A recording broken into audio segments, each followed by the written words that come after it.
Seja muito bem-vindo, seja muito bem-vinda a mais um vídeo aqui do meu canal, onde eu te conduzo dentro do mercado financeiro. Eu sou o Rick Silva e se você ainda não me conhecia, eu fui assessor de investimentos durante 13 anos e agora aqui nesse canal eu conduzo as pessoas dentro da função de assessor, consultor financeiro, planejador financeiro e também bancário e mostro como que você pode se tornar um profissional alta performance como especialista de investimentos, não importa qual seja a sua função atualmente. Bom, se você ainda não se inscreveu ainda no canal, pô, aí tá errado, né? Você tem que clicar aqui embaixo e se inscrever.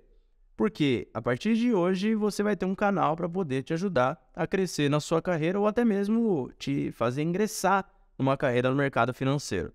Vamos entender como é que tá 2023, né? Meu time colocou aqui uma pergunta aqui para eu responder para vocês, que é como era o mercado quando você começou, no caso eu, né? Então, como que era o mercado quando eu comecei? O mercado financeiro, quando eu comecei, que foi lá em 2007, estava começando a ser falado sobre o assessor de investimentos. No caso, naquela época, era agente autônomo de investimentos. Então, era uma pessoa autônoma, sozinha, ela trabalhava literalmente sozinha.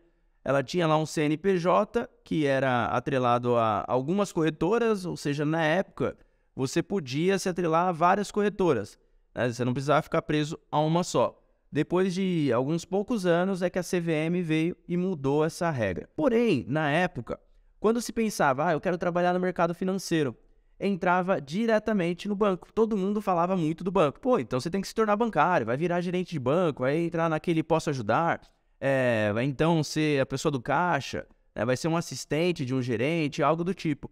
Então, as pessoas tinham que passar em duas certificações básicas. Eu me lembro de um amigo meu que ficou no Itaú durante muito tempo, inclusive ele saiu esses dias.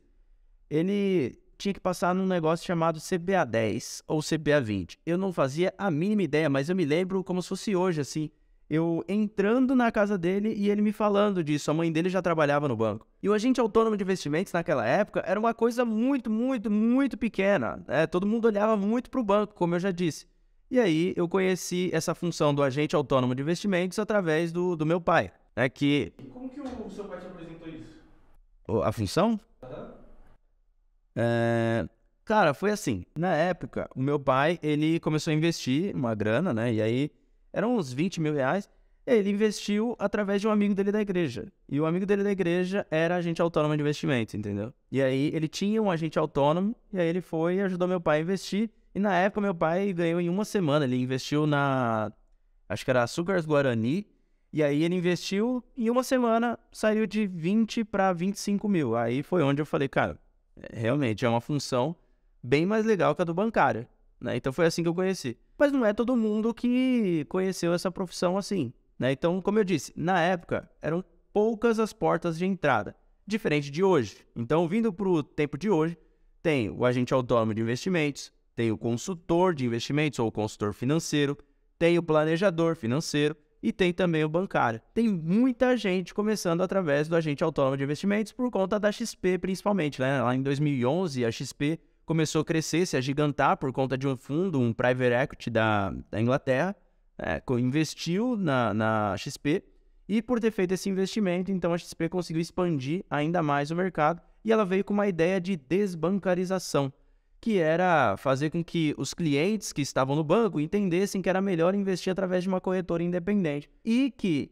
quem eram os principais ponta de lança nessa época eram os agentes autônomos de investimentos. Então, na época, eu também estava na XP, que foi em 2011 que eu resolvi me tornar agente autônomo de investimentos. Em 2007 eu fiquei como assistente, em 2009 eu virei CLT numa corretora, em 2011 eu me tornei agente autônomo de investimentos. Nessa época começou a crescer muito, tanto que hoje a gente tem mais de 20 mil assessores de investimentos registrados na CVM, não todos atuando, né? Mas pelo menos uns 20 mil registrados já. E enquanto consultores de investimentos, a gente tem aí em torno de 2 mil a 3 mil, né? Eu estou dizendo que tem CEA, na verdade, não necessariamente só o consultor. Então tem pessoas que estão no banco, tem pessoas que estão como consultor independente e tem também quem tirou o CFP e se tornou planejador financeiro. O mercado hoje, ele tem algumas tendências e é sobre elas que eu quero falar com você. Bom, a primeira tendência que eu acredito que vai acontecer, e veja bem, é a minha opinião daqui em diante, tá? Então eu vou explicar o que eu estou imaginando e as minhas especulações de tendências para 2023, 2024 para frente. A primeira tendência, então, que eu acredito é que os brasileiros vão investir cada vez mais no mercado exterior, ou seja, no mercado financeiro, em offshore, nos Estados Unidos, Suíça, e não é ilegal, tá? Porque de tanto a gente vê no jornal aí, às vezes quando eu falava para cliente, vamos fazer um offshore, vamos constituir uma empresa lá fora, eles já falavam, não, imagina, eu não quero lavar dinheiro. Não tem nada a ver, você pode investir na Suíça, normal, que por um acaso, né, algumas pessoas utilizam de forma errada ou certa para eles, sei lá, né? Enfim, a primeira tendência que eu acredito, então, é as pessoas investindo e conhecendo mais sobre o mercado financeiro no exterior. Justamente por conta do cenário político, né? Muita gente desacreditado do cenário político brasileiro. E aí começa-se, então, buscar formas de dolarizar o seu patrimônio para fugir, então, de uma possível crise financeira aqui no Brasil, ou inflação, ou qualquer outra coisa. Por isso, você que está querendo entrar no mercado financeiro, ou você que já está no mercado financeiro, busque uma capacitação para você entender cada vez mais sobre esse mercado e como você pode dolarizar o patrimônio dos seus clientes. Seja você CLT ou seja você autônomo, é importante você entender como que você vai dolarizar o patrimônio do seu cliente. Uma segunda tendência que eu acredito é o uso da inteligência artificial, ou então o uso da tecnologia por si só. A gente tem muitas pessoas ainda usando Excel, muitas pessoas usando papelzinho e coisas do tipo. Cada vez mais a tecnologia ela vem dominando e vem trazendo benefícios, né? Então, quando a gente utiliza cálculos, a gente pode muito bem deixar de lado a nossa HP. E cada vez mais a HP vem ficando de lado. Eu mesmo deixei de usar HP já acho que em 2017. Se você não sabe o que é HP, é uma calculadora. HP 12C é uma calculadora financeira e eu acredito que vai ficar cada vez mais de lado. Se você trabalha no mercado financeiro, comenta aqui embaixo. Você costuma ainda usar a HP 12C? Eu digo isso porque as corretoras que têm mais tecnologia são as que mais vão se destacar. Então, daqui em diante, eu também acho que é uma grande tendência você estar cada vez mais conectado com ferramentas, aplicativos e qualquer outra coisa que tenha algum tipo de inteligência artificial ou tecnologia para poder te dar um suporte. Uma terceira tendência que já vem acontecendo, na verdade, né? A gente já vê isso acontecendo, eu já gravei até podcast falando sobre isso, são os grandes bancos fazendo um movimento para, entre aspas, copiar ou criar um novo modelo, né? E como sempre dizem por aí, né? Nada se cria, tudo se copia. A XP copiou lá fora, né? Em 2011, a Charles Schwab copiou o modelo.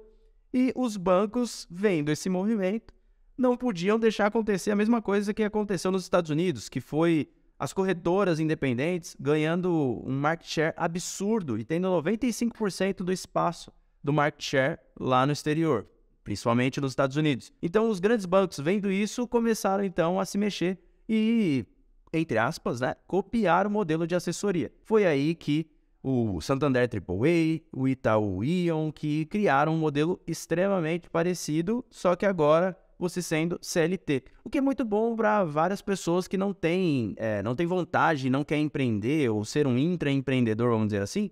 É muito bom.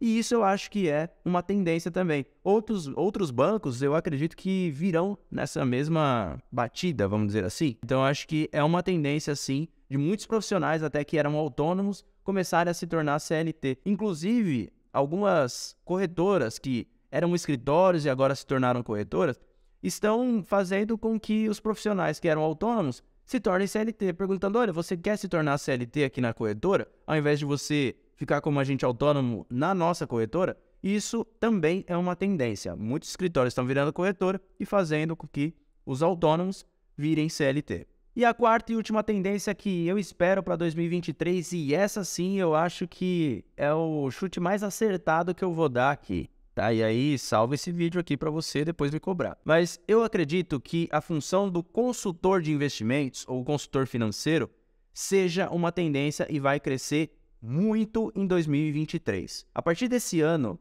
eu acredito que muitos profissionais que são assessores vão começar a olhar para a consultoria. Então, se você é um assessor de investimentos, comece a olhar para a consultoria, porque eu acredito que é uma tendência, assim como antes os bancários se tornaram um assessor de investimentos, eu acho que é o próximo passo. Alguns assessores se tornando consultores ou bancários pulando direto para a consultoria. Ou até mesmo pessoas que estão fazendo uma transição de carreira, engenheiro, médico, advogado ou qualquer outra, também fazendo uma transição diretamente para o consultor. E essas são as tendências que eu acredito para 2023. Você tem alguma tendência que você acredita? Comenta aqui embaixo para outras pessoas também saberem e até mesmo você compartilhar comigo. Espero que você tenha gostado dessas tendências aqui, né? Que você tenha tirado algum insight daqui e que 2023 você consiga usar todas essas informações que eu te passei aqui. Espero você no próximo vídeo. Tamo junto, valeu e até lá.